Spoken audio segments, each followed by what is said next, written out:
They changed it. Those buttons on the side are long big now. Oh well. Chapter 16 is what we're looking at today. Feels like forever since we've had a lecture. So, let's review what we did before in chapter 15. You saw that every quotient group of G is a homomorphic image of G. Our goal in this chapter is to show that every homomorphic image of G is isomorphic to a quotient group of G. What does this mean? The notions of homomorphic image and of quotient group are interchangeable. In other words, what we studied already is the same as what we're going to study today. That's the same type of idea. So we need to remember some definitions. What is a homomorphic image of a group G?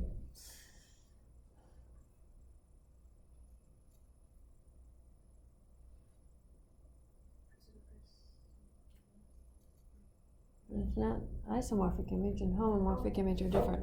So what is a homomorphism?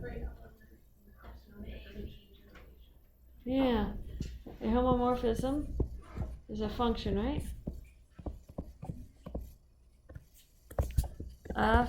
I'll take it G to H is a function with the property. What is a property?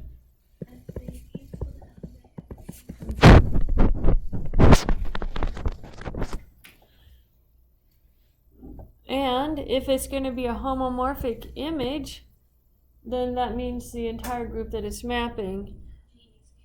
Yes.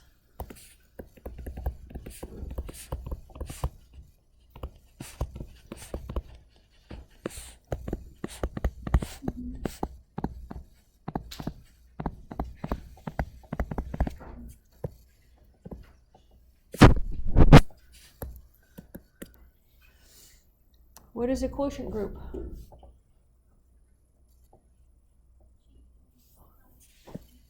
G mod H.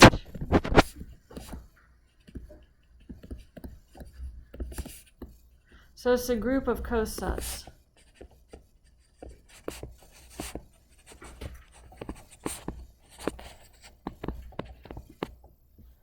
Okay, so that's our quotient group. Which reminds me, I was going to say something about the test. I almost forgot about that. There is I didn't actually calculate the test average, but it wasn't stellar. So there is a test retake as part of the third test. Everybody who has a score of a 70 or less, I am going to expect you to take the retake. And what I'm going to do is I'm going to take that test 3 score, which will have, for those who have to take the retake, we'll have a couple more questions from this section on it, purely proofs.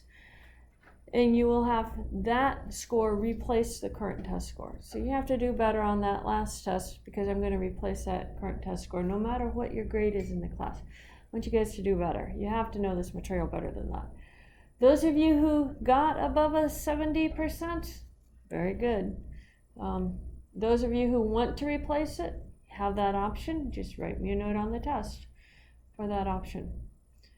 But it's optional for those with over a 70. For those without a 70, then that's what's happening. Those of you who were sick and haven't taken it yet are just going to take that third test with a couple of extra questions added to it. And both scores will get, same score for 2 tests will get recorded.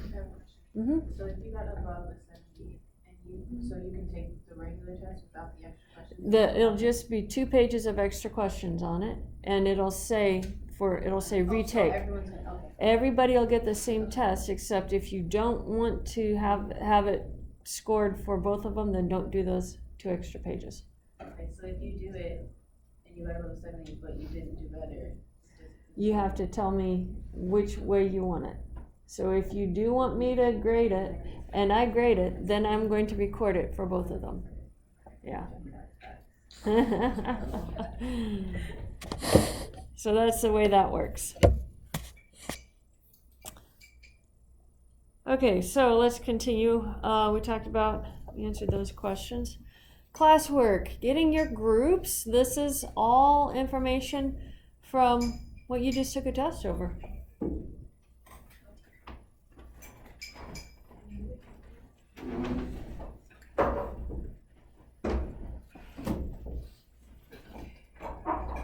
Won't fit.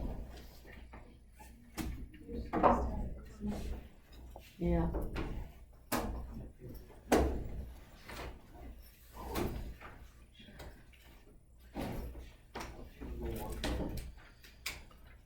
We need groups of 3 to 4. So if you have more than 4, you need to split into a smaller group.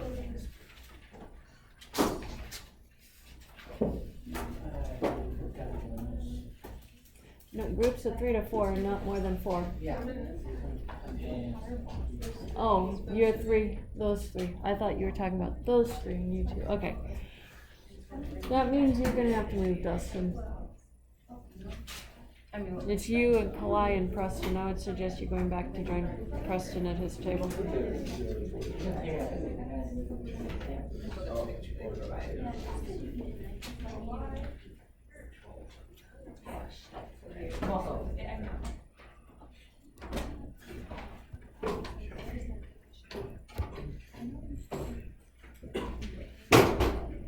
That's number 1.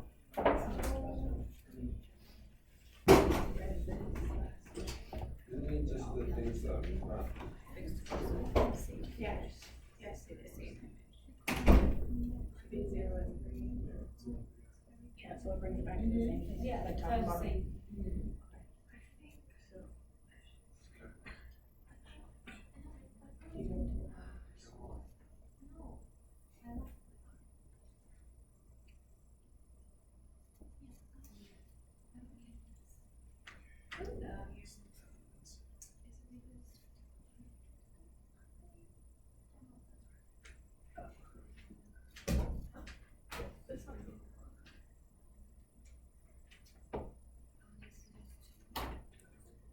This is true. It is in the book.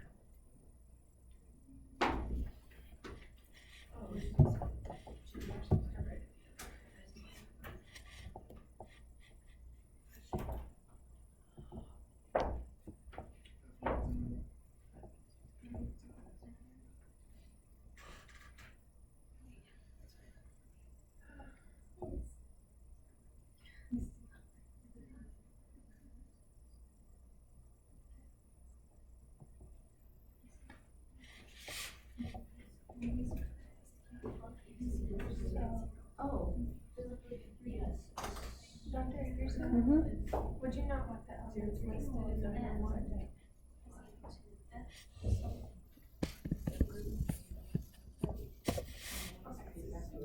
Give us a moment. So explain it as 0. You miswrote. Yes. You get this? You just missed my awesome.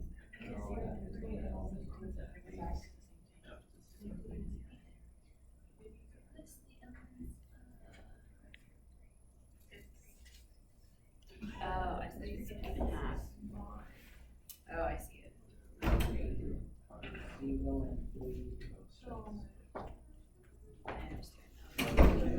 now. You miswrote this. The 1, 1, 2, 2. Specifically 0, 1, 1, but Oh, you 3, just 0. said each Yeah, one. that's my fault. C6 is not. So it should be 0. Yeah, which is fine. Right.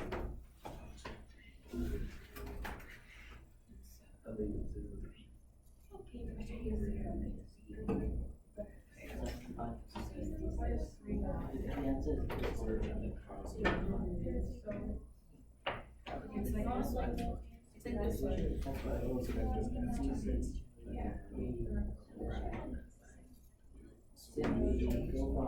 Yeah. So for this this is this map. So let's take it out. gonna be all of them plus zero. And then so when is these things should be Yeah, it's gonna be plus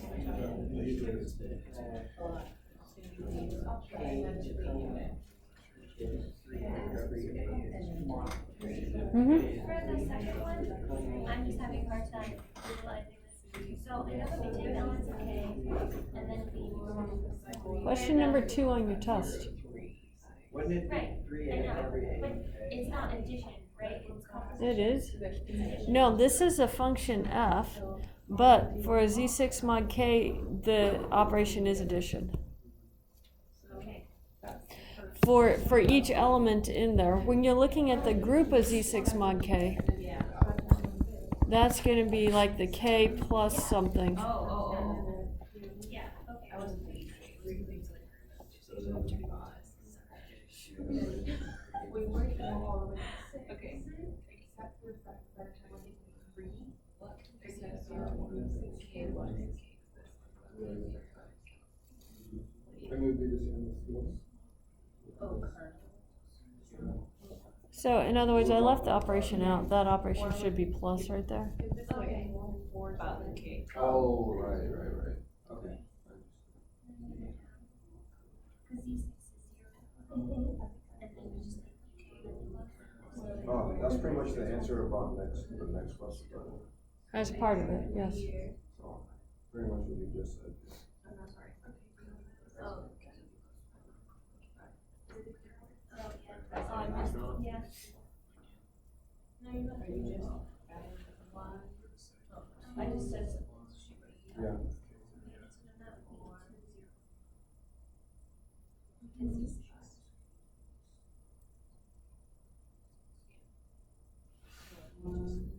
Sorry, I forgot the first one. The second one, I think.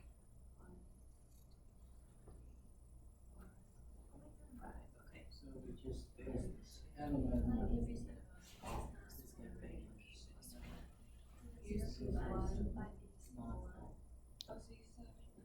So list the elements in each of them.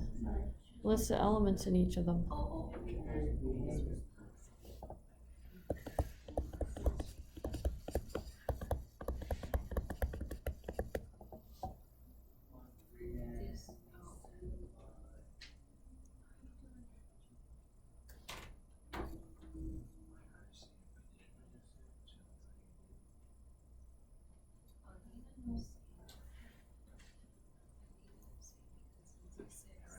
is that addition sign?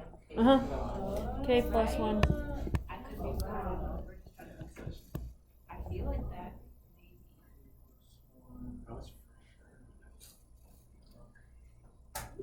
I'm just gonna write it down. Those are also K plus 0 and K plus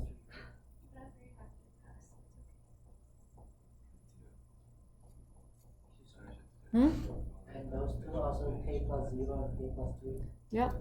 Compare them. Tell me what's in each of the sets. So if you do K plus 1, when you get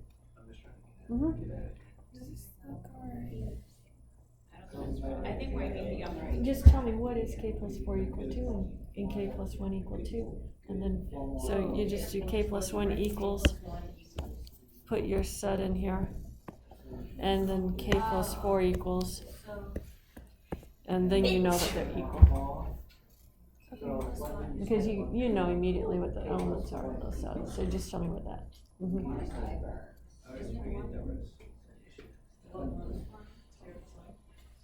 Oh, write that.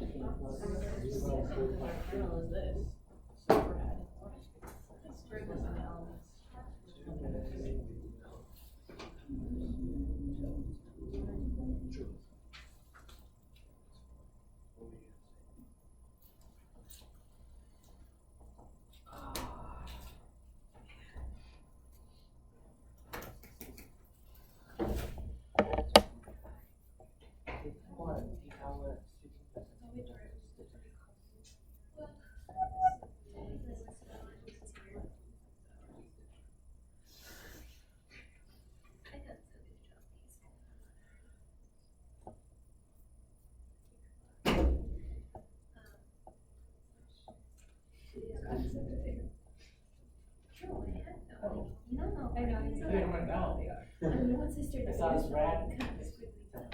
It wasn't Cambodia.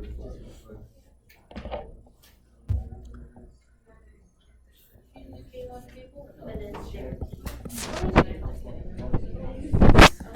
From Cambodia.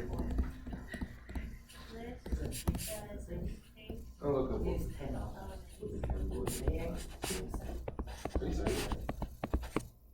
What if I have both into? Can I just like just or and then Hey guys, make sure you list the distinct elements in Z6 mod K. That's the whole point of all of this. That's the whole point of going through the process of number 3. the distinct is like if there's some the same, make sure that Yeah, you just list it once.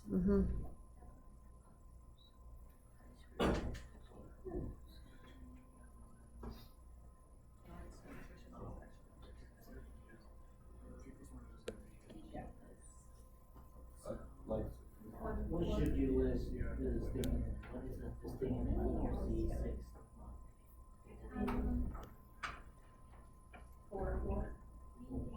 Yeah, which turns out to be.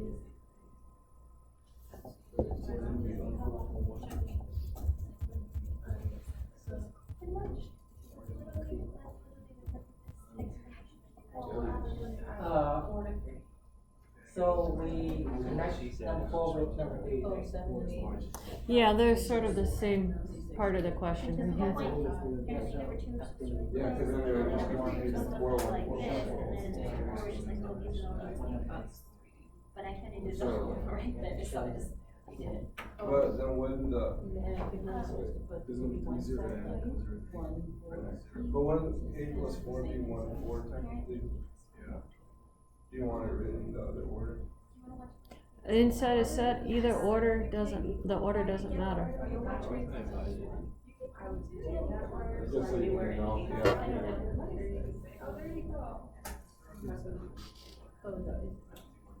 I'm gonna tell you this weekend. After. Oh, they're exactly the same. That's what I'm That's saying, what you I was only trying have to to tell you before. no, that's why you only have to put 1. She said you don't have to. Yeah, and that's how you do No, we tomorrow. do two ones, they're not, they're the same thing in case one. Oh, so you've got K. That's what I was trying to say before, that they're just doing it. Let's do by 10 p.m. Yeah, so I'll we'll say, I'll just put there the same. How, the math shows different. Oh, yeah. Yeah, the math never lies only the user.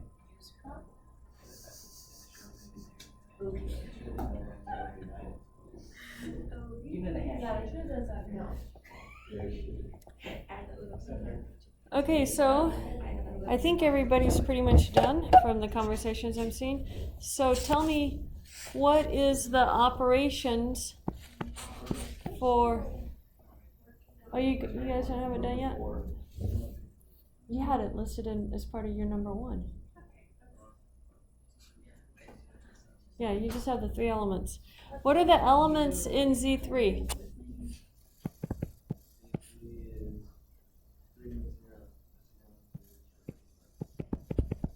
How about 0, 1, and 2? So this is for Z3, the operation table. Oh, it is So then you have 0, 1, 2, and then 1 plus 1 is 2, 1 plus 2 is 3, which becomes 0, 2 plus 1 is 3 is 0, 2 plus 2 is 4 is 1. So that's the operation table for Z3. Now let's do Z6 mod K. And I'm going to call these 0 bar, 1 bar, and 2 bar because your set Z6 mod K is equal to the set of K plus 0, K plus 1, K plus 2, which I'm going to call each of these 0 bar, 1 bar, and 2 bar. So I don't have to keep writing that K on there. Yeah. Why are we doing an operation table? Because we're going to see that they're the same class. They're isomorphic. That's what we're headed for. What? Isomorphic means you have to have a function going from one to the other that's 1 to 1 and on 2. So we have to be able to identify what the function is. So if I add these together, what is 1 plus 1? If I did K plus 1, that gives me a K plus 2, right? Wouldn't it be 2K? Oh no, that doesn't go with the K, it only goes with the numbers with the K. Yep, it's not regular algebra. We just always used to skip the plus sign right here, and we had a multiplication sign just because if we don't know what the operation is, we write it as multiplication. So this becomes our 2 bar. And then what is K plus 1 and K plus 2? K plus 0, so that becomes a 0 bar. K plus 2 and K plus 1.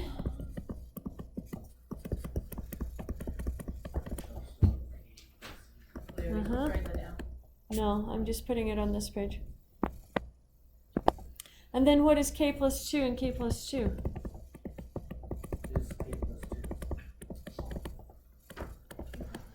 K plus 1.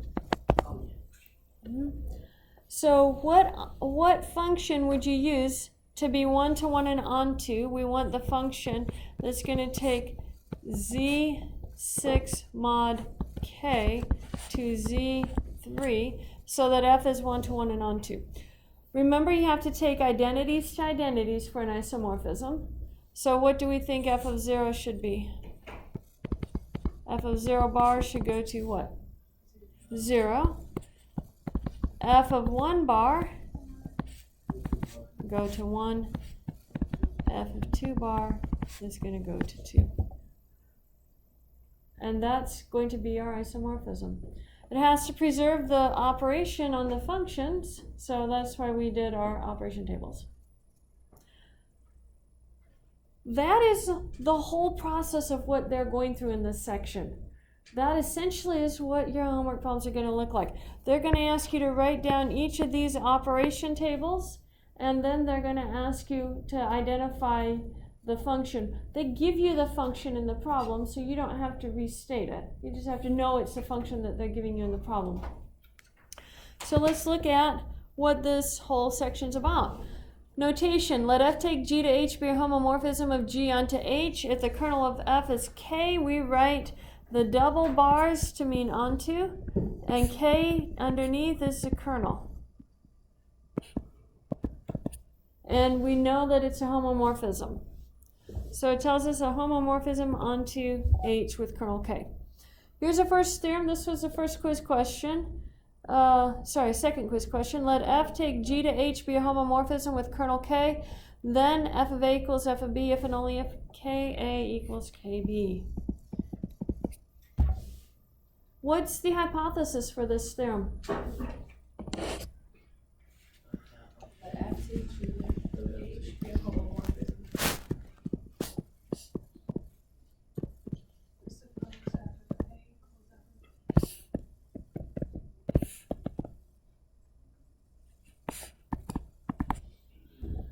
Okay, it actually can go if and only if. Do you want to do if and only if both directions, or go both directions one at a time?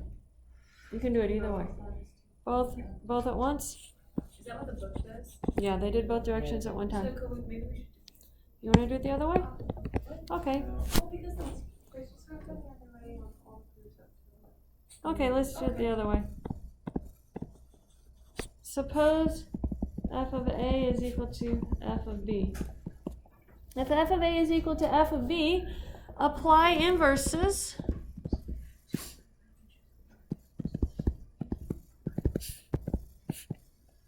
You're going to have f of a, f of b inverse is equal to f of b inverse. I applied the inverse on the right, so that has to be equal to e. So that says f of a, f of b inverse is equal to e. Now apply the identity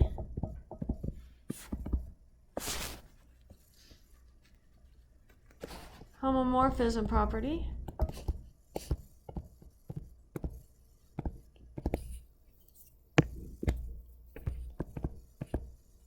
And we're going to get f of a b inverse has to be equal to e. But if f of a b inverse equals to e, then a b inverse has to be in the kernel. of F.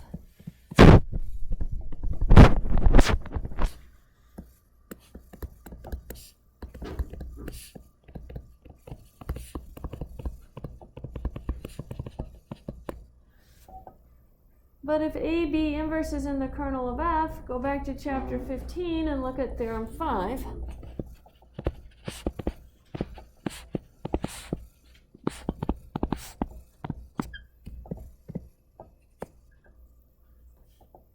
What does theorem 5 from chapter 15 say? That F A equals F. No, that's where we started. H of A equals if and only if. Yeah, except instead of H we have K.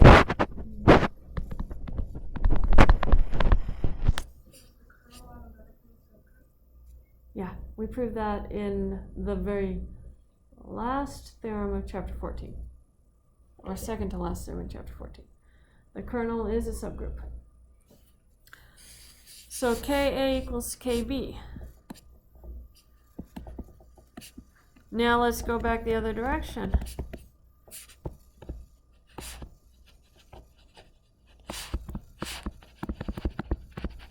Apply theorem 5, chapter 15.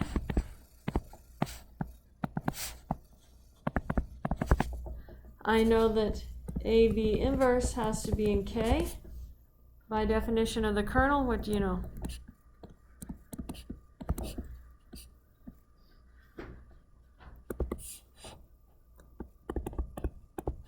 If AB inverse is in the kernel of F, what is F of AB inverse equal to?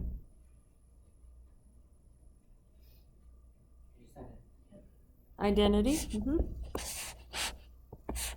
Apply the property.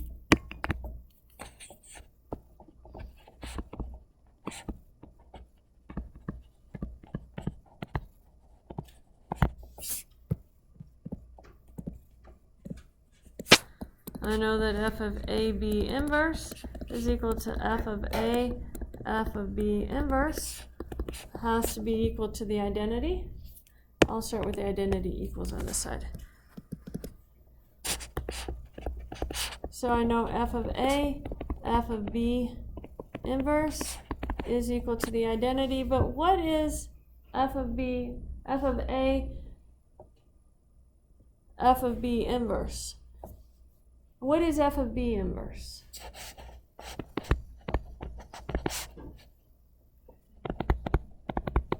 Yeah, is equal to F of B. Take the inverse out. We proved that also in chapter 14, I believe. Or was it in chapter 13? I don't remember exactly. 14? That's what I'm thinking.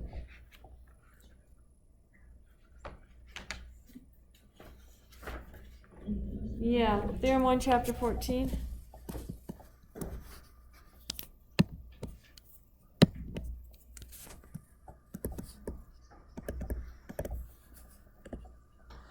Thus we have F of B, F of A, F of B inverse is equal to the E, which implies that F of A is equal to F of B as desired. What's our conclusion?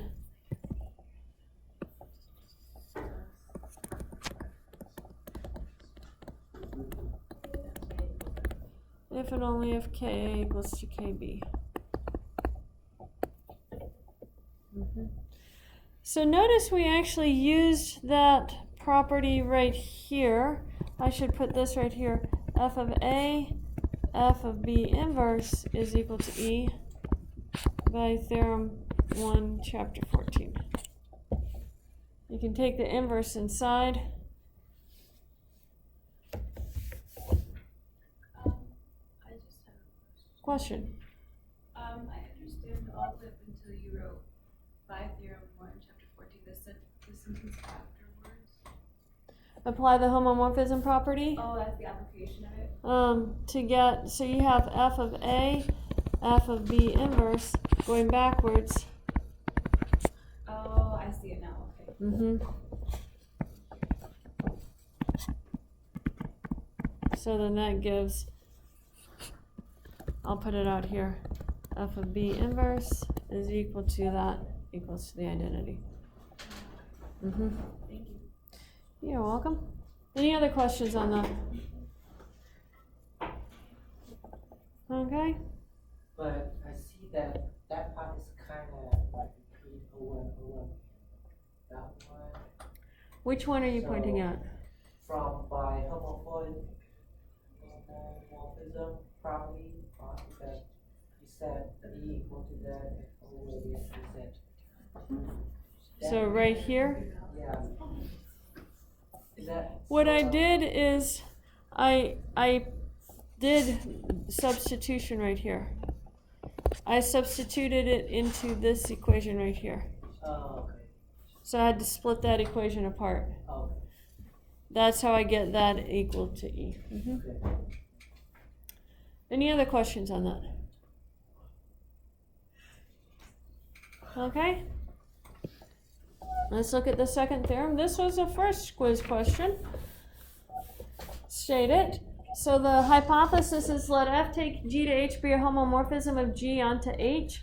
If K is a kernel of F, then H is isomorphic to G mod K. So what's the hypothesis?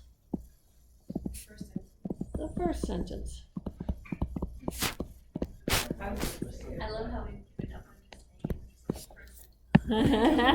I'll tell this word. Oh, we should do that back to back. Well, it's actually also a little bit more than that. Let K be the kernel of F. Oh yeah, true. Yeah, no, I was waiting for that. So let K equal the kernel of F. And now H is going to be, what does this symbol mean right here? Isomorphism. In geometry it's congruent, but we're not in geometry. That throws me off every time. I know. Okay, so the difference between isomorphic and homomorphic is isomorphic is onto And one-to-one. And and has homomorph that property, and then homomorphism just has the property. just has a property. For Mm-hmm. the longest time, I was so confused. I was like, did we just do this? What? We did more than this. Now we're taking it down to less. Yeah. That's why Mm-hmm. that's we have to show homomorphism and then on. Onto. Mm-hmm. Yeah, that part's important. So that's trying to show us one. Yeah, and we have to come up with a function. What function are we going to use? The book called it phi. We want to call it psi. We'll just call it this. And they went from G mod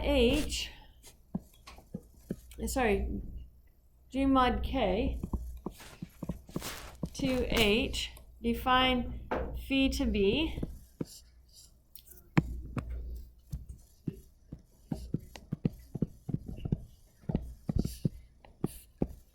Now, what are the elements in G mod K? What'd you do in your classwork?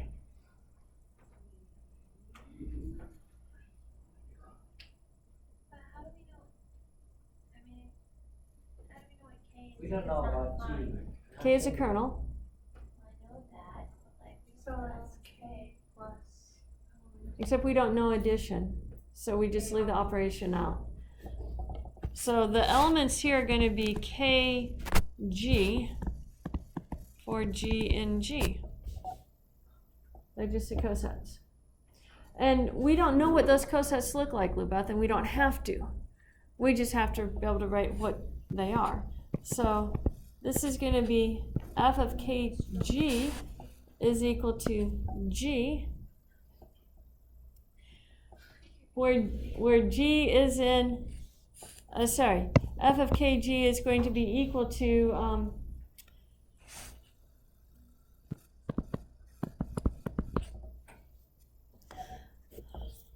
f of G. Now, why would I use an f of G? So now it's the function of. But no one has mentioned anything about f other than there at the beginning. It's a homomorphism. So we're taking phi the coset to the image of the element making the coset in H. So it's a function mapping to the image of a function. Does that make sense? It's a function mapping to the image of a different function.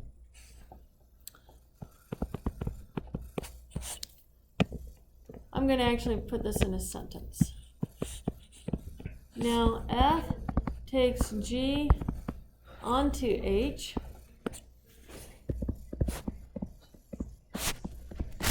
So f of g has to be an element of h in our range. Therefore, phi is taking the image, the domain, to h. That's what we're trying to say. The first thing we have to do is show that phi is well defined.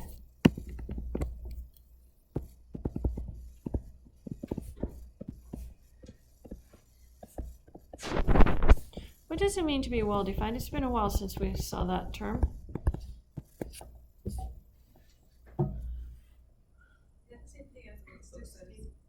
Yeah, it is the same thing. Uniquely defined and well defined are the same thing. That means it can't take two values.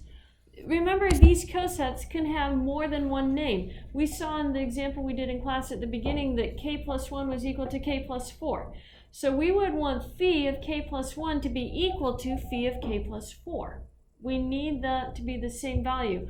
It can't take the same set to two different values. If it did, then it's not defined, not well defined. So what I'm going to do is I'm going to say suppose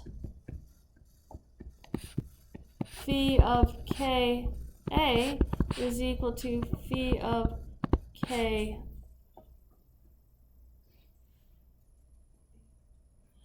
I want to go the other direction. This is showing 1 to 1. I'm going to get to that in a minute. I want to show, suppose ka is equal to kb. And I want to look at the phi value for that. So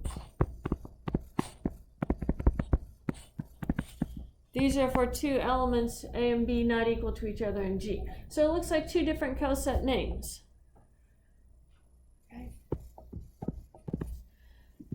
Phi of ka is equal to what? What does our operation say? No, I'm not going to that. I'm going, just apply an f. F of A. Yes. And phi of kb is equal to? Now, what do I need to know for f of a to be equal to f of b? K is a kernel. Yeah, since ka equals to kb by theorem 1, I know that f of a is equal to f of b, and phi is well defined. Nope, not 1 to 1. It takes something, two different names of the same set to the same value in the range. In other words, think about this as not taking the same x value to two different y values. It's taking the same x value to the same y value.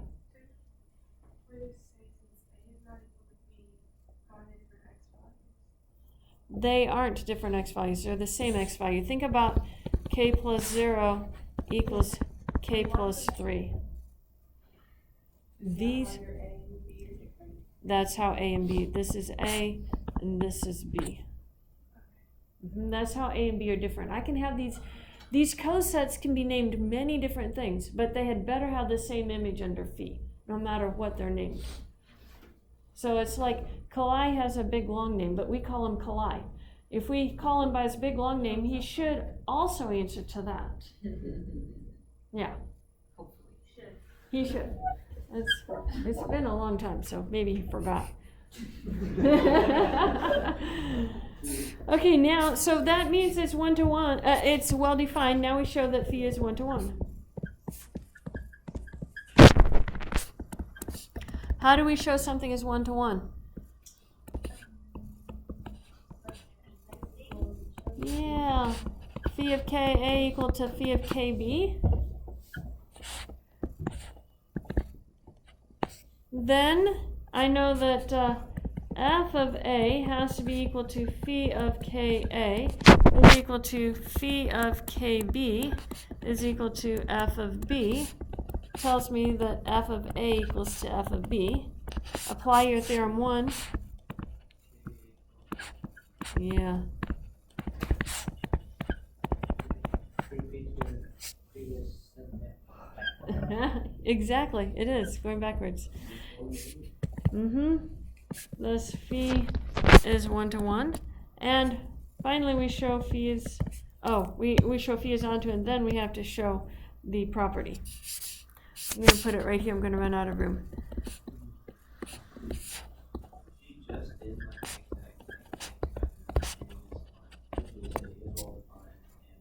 No, they're two totally different things, because in the previous line I started with KA equals KB. In this one I have to prove KA equals KB. It's the exact opposite in the direction it's going. So yeah, you can't say 1 to 1. So we show phi is onto. How do I show onto? Yeah, so let y be something in H. I know that f is onto. We knew we were going to have to use that sometime.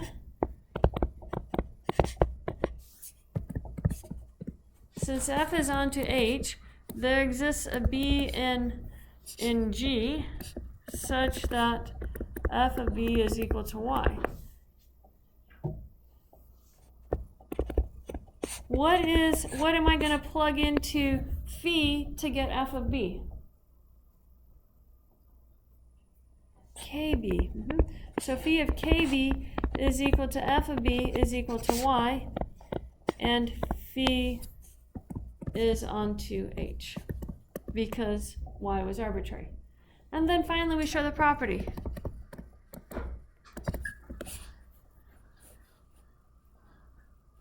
If I look at phi of KA, I'll start on this side. Phi of KA, KB. What is KA, KB? Simplify the inside. KAB. But what does phi take that to? F of AB. But F is a homomorphism. And then that's equal to phi of KA, phi of KB.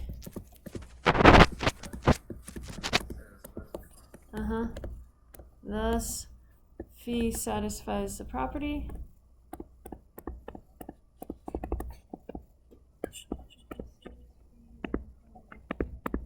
I'm getting ready to say it's an isomorphism.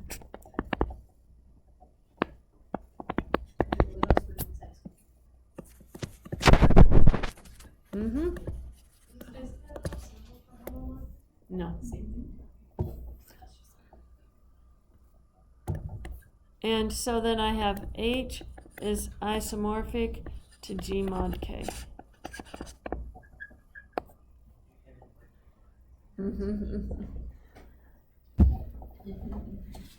So that's that second proof. It really is not very difficult, and it really is an important proof. It has a name. It's called the fundamental homomorphism theorem. All of your homework problems, or pretty much all of your homework problems, use this theorem. So let's look at how to use the theorem. Let's look at an example. Let G and H be any groups and consider the direct product G cross H, where G is in G, H is in H. And the operation on that is going to be the operations for the first values together and the second values together. Define f of x equal to y. Show that f is a homomorphism, mapping G cross H onto H. Find the kernel of f, and then apply the homomorphism theorem. Your homework problems usually have these as 3 separate parts. You can do each one separately, and the last one is a conclusion of all the previous ones. So I'm going to do them all together in one. Could we do them all together in one? You can. It will be easier to grade if you did. It'd make it easier for you to understand, but the book breaks it out into 3 parts on some of them. Don't let it confuse you. It's just this idea.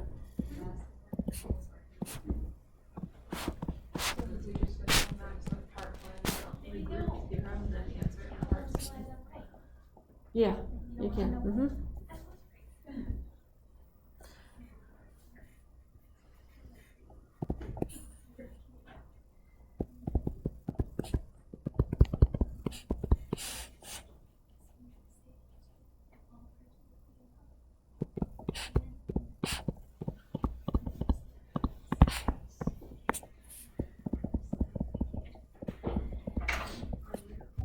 Okay, so here's our hypothesis. Let G and H be inner groups and F take G cross H to H be defined by F of X, Y equals to Y. And now I want to show that F is a homomorphism. Notice I don't have to show F as an isomorphism. The fundamental homomorphism theorem tells me that I know what the isomorphic groups are if I have the homomorphism and I know the kernel. So let's prove that F is a homomorphism. How do you show that something is a homomorphism? The property. So now I have an AB and a CD. Apply the operation to the inside. What is the operation on AB and CD? How about just AC and BD? It would be plus if we were in the integers, but we might be dealing with daisies or pansies and we don't know the operation. So we just write it down. But what does F take that to?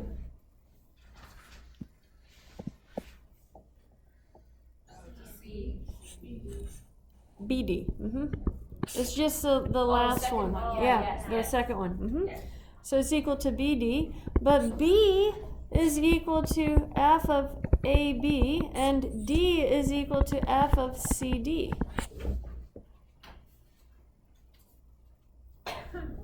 Because if I had an AB right here, then my answer would have to be B. It's always the second one in the group. Oh, okay. So that goes through that way. And F satisfies the property.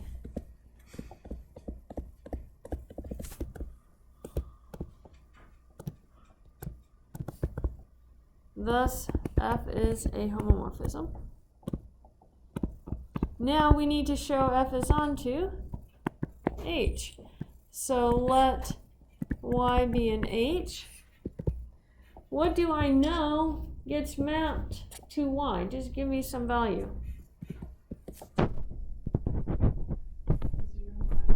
Okay, except we don't know that 0 is one of our pansies. X, C. I'm going to say E sub G. The identity. Oh. Yeah, they're pansies today. So this is equal to Y, and I know that E sub G Y is in G cross H, and so F is onto H. Now the second part is to find the kernel of F.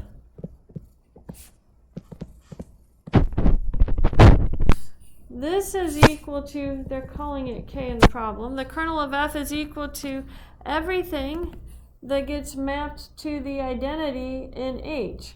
So what gets mapped to the identity by this function? It doesn't matter what's the first value, that one goes away, right? And if you want the identity for your answer, it has to be your second value, right? So it's E H, G is in G. That gives us the kernel. That's our kernel to our function. And by the fundamental theorem, we just call it fundamental homomorphism theorem, FHT, I know that G cross H mod the kernel has to be isomorphic to the image of F. So this is the domain, this is the kernel, and this is the range of F. So that's what our fundamental homomorphism theorem says. And that's what we got right down there. Any questions on that?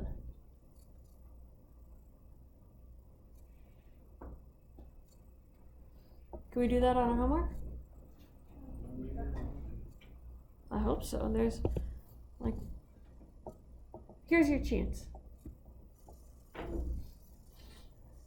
I didn't list all the steps. So 1, you have to define f. And f has to take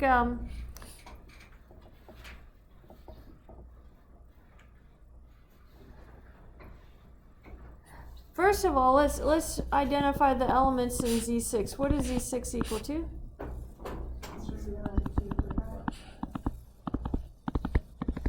And what are the elements in Z2? And what are the elements in 2?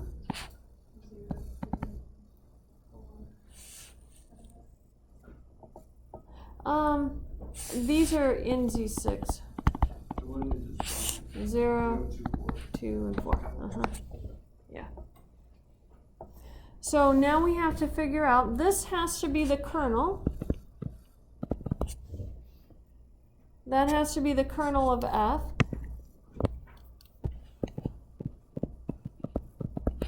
This has to be the image of f. And this is the domain of f. So what should f take? It should take Z6 to Z2 such that the kernel of f is going to be equal to 0, 2, and 4. So what do you think you should define your f to be?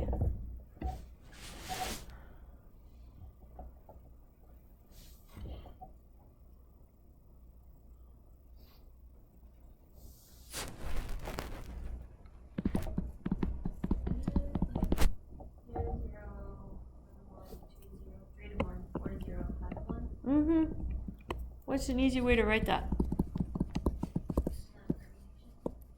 Yeah. If you want to do, it'll probably be easier if you write it as x mod 2.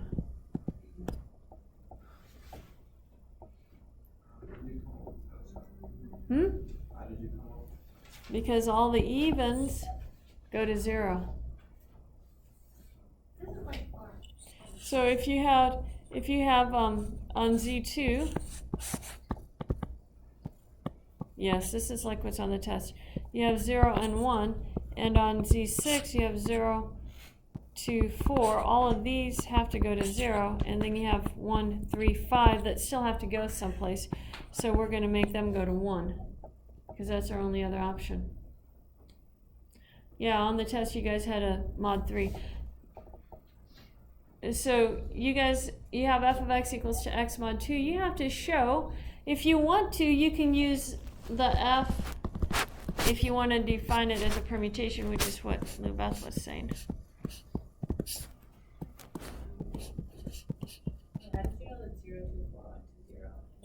That's the kernel. I know when I look at this, this after the mod symbol has to be the kernel. So that's my kernel. So you can define your f either way, using modular arithmetic or as a permutation. And you have to, on these, you're going to say by inspection. If you list it as a permutation, you're going to say by inspection, f is onto Z2. If you list it as a mod, you're going to actually have to go through the work on it.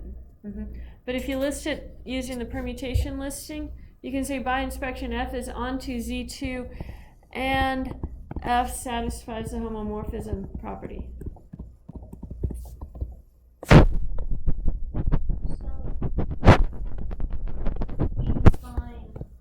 We say let f from Z6 to No, you can't say be a homomorphism. You have to prove that it is a homomorphism.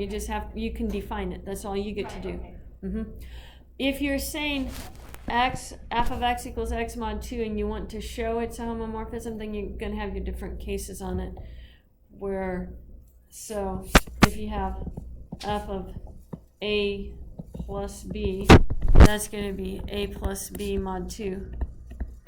So if a and b are both even, then a plus b is equal to 0 mod 2. If a is even and b is odd, then a plus b is odd, and you're going to have to do cases then. That makes sense? So if you give it to me as a table right here, as a permutation, then you can say that f satisfies the homomorphism property. You don't have to show it because you can see it from the table. If you do 0 plus 1, you know that's 1. If you do 1 plus 2, you know that's 3. 3 goes to 1. 1 goes to 1. 2 goes to 0. 1 plus 1 is 1. So it's by inspection of the table. And you wouldn't go through all 36 options. Well, we still need to show the 1 to 1, right? No. You just have to show homomorphism onto. Has to be an onto homomorphism. That's all you have to do. And then you say, note that kernel of f is equal to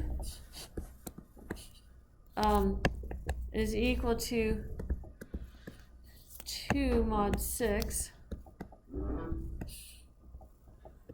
And so by the fundamental homomorphism theorem,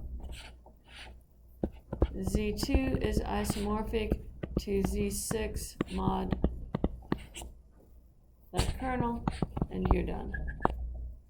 So the biggest part is you have to define the function, and then you have to at least tell me that you inspected it and made sure it was a homomorphism. If you write something down that is not a homomorphism and I figure out it isn't a homomorphism, then you're going to get a lot of points wrong. So make sure you're verifying it. Even though you may just write down the permutation, make sure you verify that your permutation is a homomorphism. Because remember, not all permutations are homomorphisms. Yeah, so you have to verify that. Okay, we are done for today. Make sure your names are on your classwork, and your classwork is turned in up here.